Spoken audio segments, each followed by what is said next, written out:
was really inefficient and costly only to run an electric system for a very limited period of the night?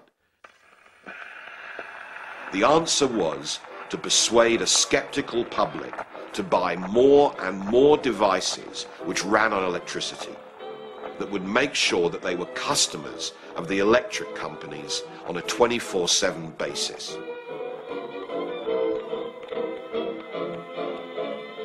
Edison's revolutionary insight was that to sell electricity, he needed to sell a lifestyle.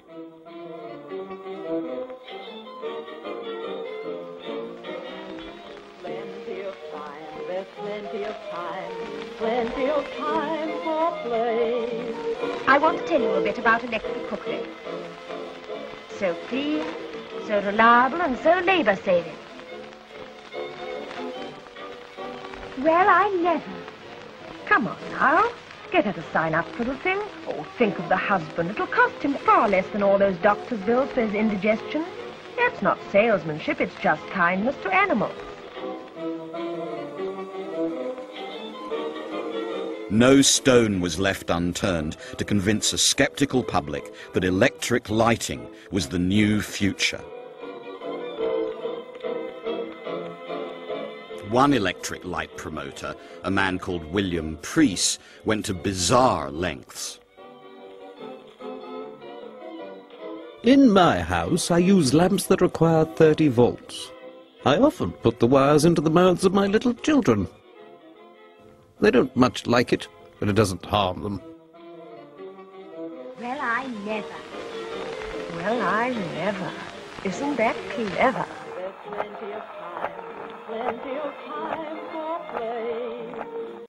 Edison's campaign to market electricity and the electric light bulb really set the tone for consumer marketing ever since.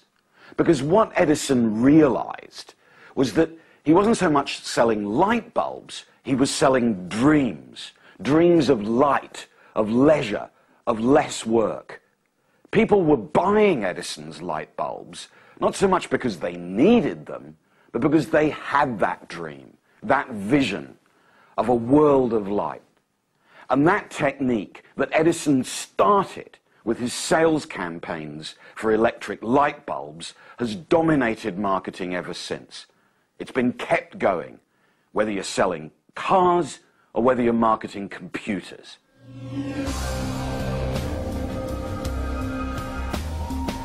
Today, light bulbs are everywhere. They've become the symbol of a modern, thrusting, 24-hour, 7-day-a-week society.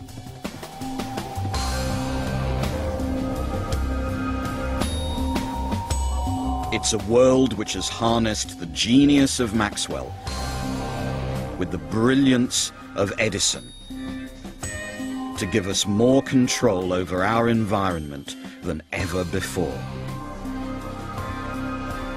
Or has it?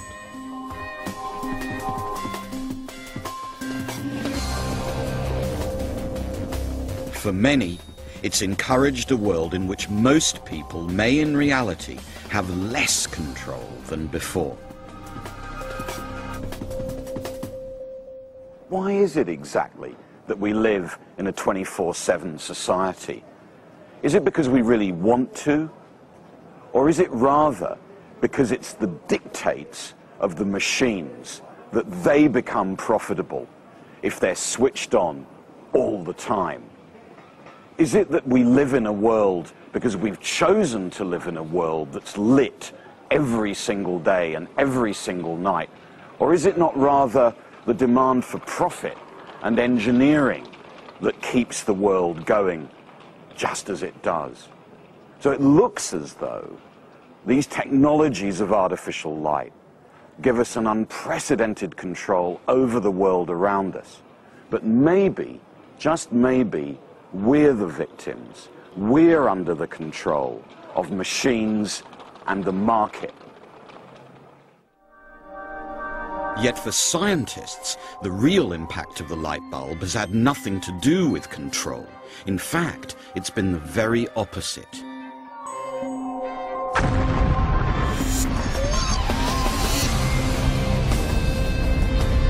The light bulb was going to blow apart the laws of physics and reveal a world that's more uncertain, more unpredictable, and more dangerous than its inventors dreamt of.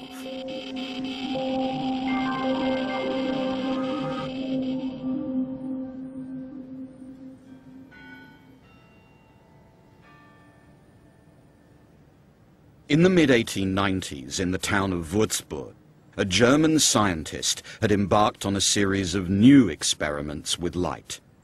His name was Wilhelm Röntgen, and what interested Röntgen was a new piece of equipment recently developed from the light bulb.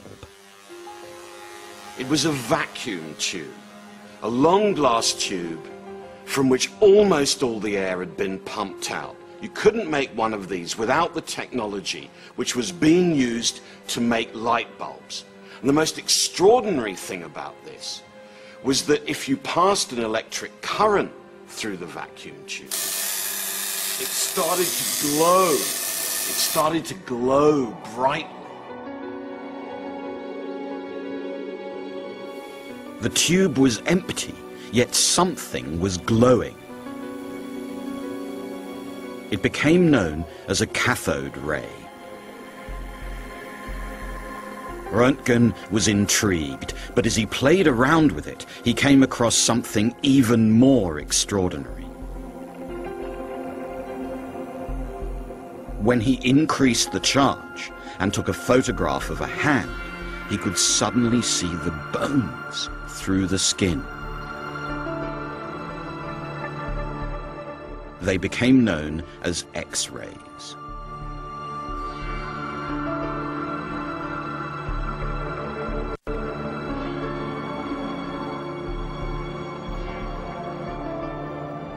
These X-rays made a sensation.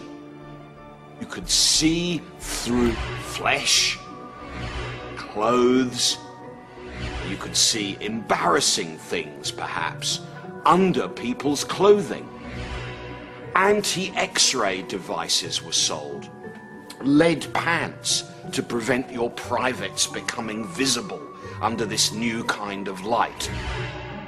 There were cartoons about X-rays. There were X-ray shops. There was even the idea that X-rays were some kind of spooky ray that came from your eye through objects so that you could penetrate them in some kind of inexplicable way. They were the news media sensation of the 1890s. These mysterious rays of light seemed to confirm for many people that there was something beyond the natural world, a supernatural world. Cathode rays, X-rays, all sorts of weird and strange radiations went along with an explosion in interest in spiritualism.